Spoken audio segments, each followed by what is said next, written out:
you're watching New Vision TV News with me, Bulletin. We broadcast from the New Vision newsroom.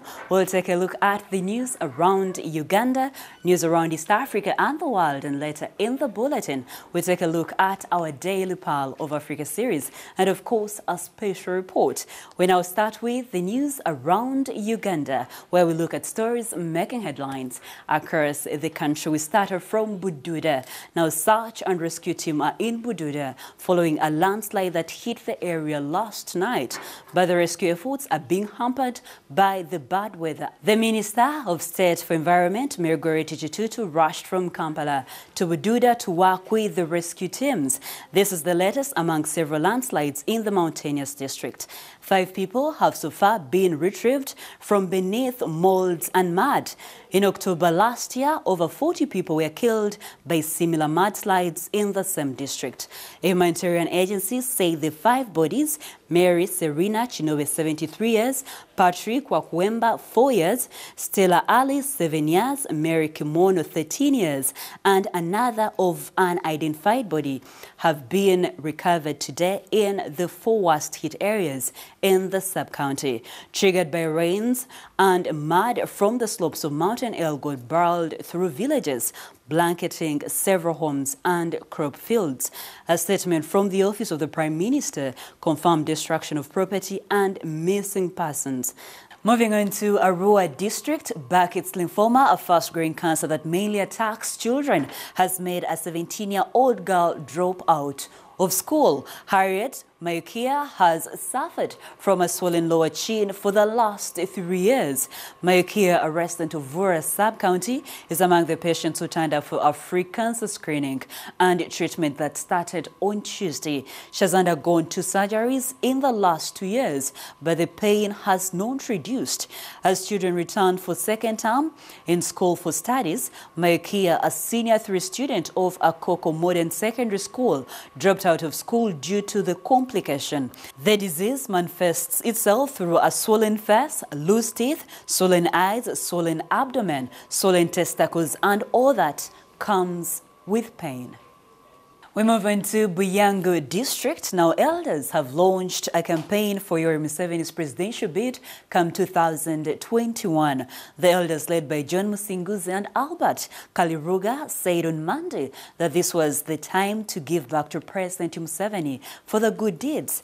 President Museveni has not declared that he will contest in the 2021 elections, although the NRM, the party heads, has endorsed him as their candidate. And news coming in from Bushenyi district, shock and grief engulfed residents of Kakiri parish in Bitoma sub-county when lightning struck 30 people, leaving 5 dead. Police said some were school-going children aged between 12 and 16. An adult, Elisiam Tayewa, 65 years, is also among the deceased. Some died on spot, while others died on their way to Kampala International University Teaching Hospital Ishaka in Bushenyi district. According to the survivors, the incident took place at around midday during a heavy downpour at Omurukondo Tea Collecting Center, where they had gathered in a shed as they waited for Igara Tea Factory lorry to load tea which they had plucked from the plantations. The school children used the public holiday and joined their parents to pluck the tea. The Greater Bushenyi Region Police Commander, Eddie Serunjoji, say they are investigating the matter. Moving on to Gulu district. Now, police have arrested 3 people who had engaged in a demonstration in Gulu town. They include Christopher Ayala, Dennis Bongomin, and Moses Okene. The trio were charged with engaging in an unlawful assembly. The demonstration was organized by a musician, Lucky Joyce Bosmic Otem. Before the arrest, demonstrators were throwing stones to police officers who retaliated with firing live bullets.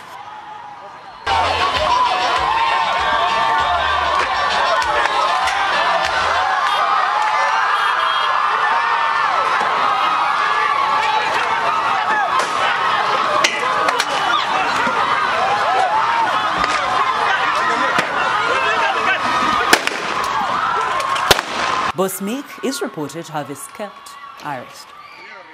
They came dispersing people forcefully from the marketplace, main market, Guru main market.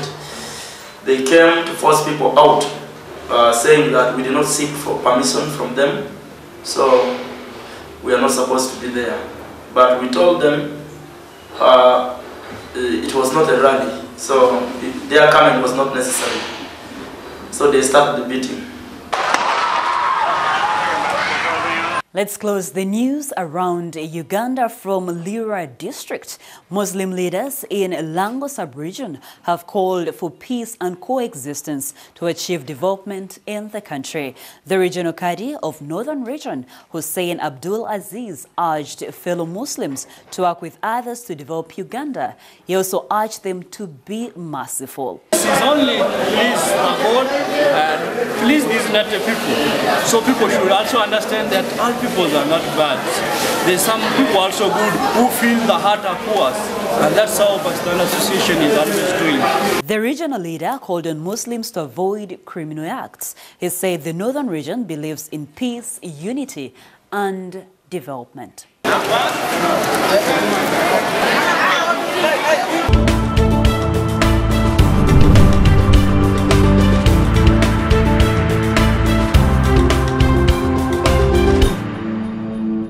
We now move on to the news around East Africa. We start from South Sudan. The United Nations World Food Programme and the European Union officially handed over the completed Kwajok Bridge to the government. The bridge links Liaweke, Kwajok and Kangi regions, which have been long separated by the Jar River.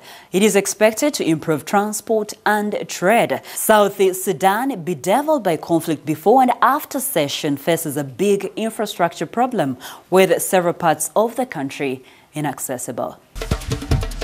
News from Kenya. Environmentalists want the construction of a coal plant near Lamu stopped. Lamu is a historical and trading site which attracts hundreds of tourists annually.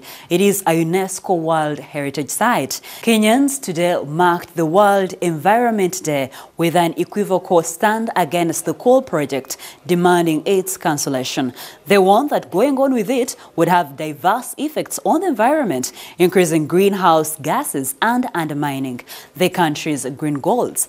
Lamu town is also a vital point on the South Sudan-Ethiopia transport corridor, where a port, railway, road and oil terminal are planned. We move on to Rwanda. Now the government is set to privatize all the state-owned forests so as to improve management, use and productivity of the forests. Prime Ingabonziza, the Director General of Rwanda Water and the Forest Authority, say this will ensure the state-owned forests are given the private companies to manage, exploit and replant trees. The move comes at a time when the country's forest cover is receding because of the growing population and absence of alternative sources of energy for majority of Rwandans. Forests are cut for settlement and farmland, and most Rwandans rely on firewood and charcoal for cooking. We close off the news around East Africa from Tanzania, where the campaign against plastics went a notch higher when the Tanzanian President John Pombe Magufuli went shopping in a fish market carrying a basket. Known for such publicity stunts, President Magufuli sent a firm message to the people ahead of the ban of plastics, which comes in effect on Saturday. Tanzania is the latest East African country to ban plastic bags after Rwanda and Kenya. Those found with plastic bags will, from Saturday, face fines of up to $87 or up to 7 days in jail. Manufacturing and importation of plastic bags is also banned. Now, plastic bags are banned in 30 African countries for being environmental hazards. Now we move on to the news making headlines around the world. We start from Sudan, where 60 people have been killed in a two-day crackdown on Sudanese protesters carried out by security forces. A doctors' committee close to the demonstrators said on Wednesday, a previous toll given by the Central Committee of Sudanese Doctors had counted 40 dead since the bloody dispersal of a weeks-long sit-in outside the army headquarters in Khartoum on Monday. The committee said it held the militias of the military council responsible for this massacre. Let's move on to Britain, where Queen Elizabeth II, U.S. President Donald Trump, and 300 veterans gathered on the south coast of England for the ceremony marking the 75th anniversary of D-Day. The ceremony is held every year to remember when Allied forces in the largest amphibious invasion in history, with 4,000 ships invaded Normandy, which became a turning point of the World War II. The Nazis' grip on France was broken and Europe liberated. D-Day was on June 6, 1944. To many, D-Day has been constructed to mean doomsday. But in military terms, at the time, it was simply day. The day before the invasion was D-1, and the day the invasion was D+1. The counting goes on, D+2, D+3, and so on. We move on to Russia, where Chinese President Xi Jinping is in Russia to mark a new era of friendship and reinforcement economic ties. Economic ties between the two countries were high on the agenda when the two leaders met today amid their mutual strained relations with the U.S. Putin and his guest will tomorrow attend the annual St. Petersburg Economic International Forum, which is aimed at attracting investors to Russia. More than 1,000 Chinese are attending. U.S. is not represented at the forum. Now, news coming in from Australia. Jailed Australian Cardinal George Pell asked appeal court judges on Wednesday to squash his landmark conviction for child sex abuse, branding the charges against him bizarre and impossible.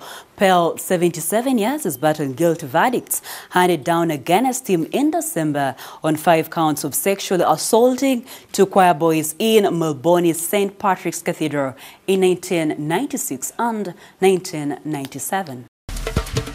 We close off the news around the world from the United States. Speaking in Chicago, Federal Reserve Chair Jerome Powell has admitted that ongoing trade conflicts between the U.S. and China had dimmed the growth outlook. Analysts say remarks are seen as greater openness to lowering interest rates and acknowledging the impact of trade tensions on growth. That is it for the news around the world. We now take a short break, but when we come back, we take a look at what's making headlines in business.